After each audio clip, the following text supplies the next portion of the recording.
For the newcomers among us, the SQ said, let me remind you too,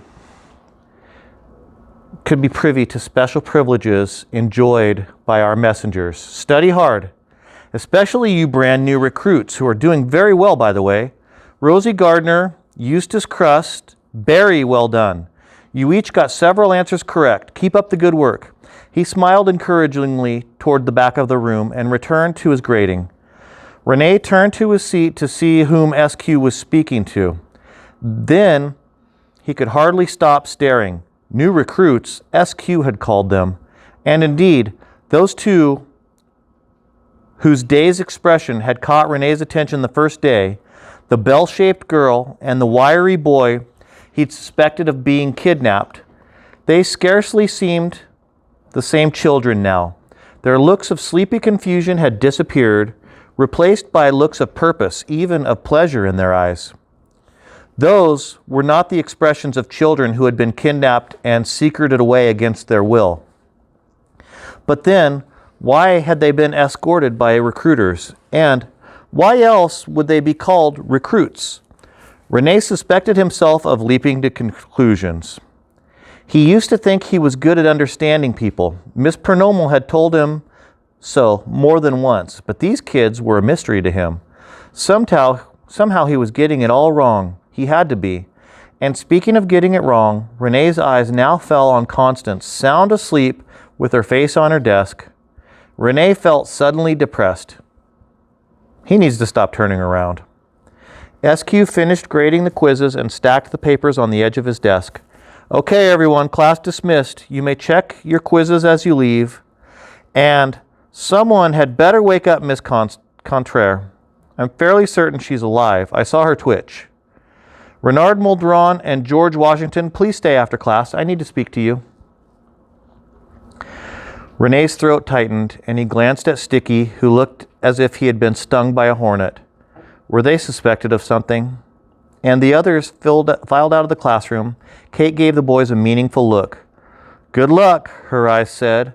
Constance stumbled blearily past without looking at them, and then the two boys stared up at SQ's desk. Their path was suddenly cut off by Martina Crowe, who fixed them with a stare of blatantly contained fury. Startled, the boys stepped back as if they'd come upon a rattlesnake. That's right, Martina hissed. Step back! She glared at them, radiating menace. Rene wondered what to do. Should he ask what's wrong? Would this encourage her to attack? Martina, SQ said from his desk, do you need something? I know why you want to speak with them, Martina said, not taking her eyes from the boys' alarmed faces. Good for you. Now I do need to speak with them, so please excuse us. I'll go, Martina said, but not far. She leaned toward the boys and whispered, do you hear me? Not far. Certainly not far enough, Rene thought, as she stalked from the room. Why was she so angry? Did she suspect them of something too? Trembling now, the boys approached the desk. SQ looked grave.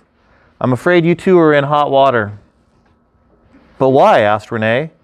Sticky wobbled as if he might fall down. You have Martina on edge, that's why. Frankly, fellas, I'm not.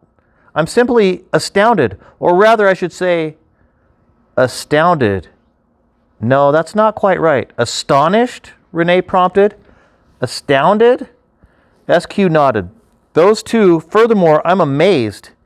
How are you boys doing so well on your quizzes? You're making perfect scores. I think Martina overheard me talking about it with another executive, by the way, which is why she dislikes you. Sticky regained his balance. Rene's breathing slowed. They weren't in trouble after all, except for some reason with Martha Crowe. SQ gave them an apprising look. How do you explain your grades? It's unlikely anyone is helping you. You're brand new. And all the other students naturally shun new kids, so they wouldn't be helping you. I remember things, Sticky said simply. I try hard, said Rene. SQ looked as if this was just as he suspected. rememberingness, and effortfulness, both fine qualities. It seems you two have an abundant supply. I just wanted to congratulate you and tell you to keep it up. Like Eustace and Rosie, Renee asked. Oh, those two. They're a different case, boys. They're special recruits. Special recruits get extra attention in the early days, by order of Mr. Curtin. They're a little slow to come around, and they need encouragement, but you watch. One day, they'll be top students. Special recruits often end up as messengers, and many become executives. Take Jackson and Jilson, for example. They were special recruits themselves. What makes special recruits so special? Sticky asked. He almost sounded jealous. SQ seemed troubled by this question. Well, as for that, I really can't say. Here nor there. All you need to know is, well, you don't need to know anything, I guess, except for the material, that is. Obviously, you must know that. And how to actually, I suppose there are many things you should know, but he checked himself, cleared his throat, and said, just work hard, boys, and you'll have nothing to worry about. Except Martina, said Renee. She looked like she wanted to throttle us. SQ laughed. She probably does. You're showing her up. Perfect quiz scores are extremely rare. If you boys continue like this, you'll be messengers in no time. And so naturally, the other messengers hate you. There's a limited numbers of messengers, you see, so no guarantee that anyone will stay a messenger. Have a bad week on your quizzes, and another student might take your spot. Does that happen so often? Renee asked. Hardly ever, SQ said. Messengers can't bear to lose their special privileges. I remember how awful I felt whenever I had to turn in my sash and tunic. Happened to me several times, but eventually I got all the lessons down like butter. Like a pat of butter, got them down pat.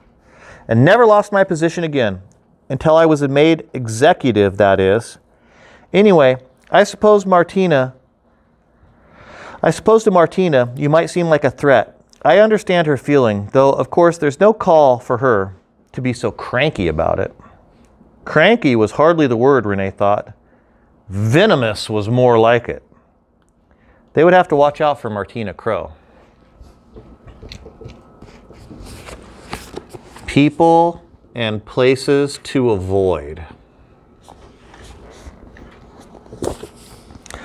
Renee and Sticky spent the rest of the morning looking nervously over their shoulders. Between classes, they hurried through the corridors, not wanting to be ambushed by Martina.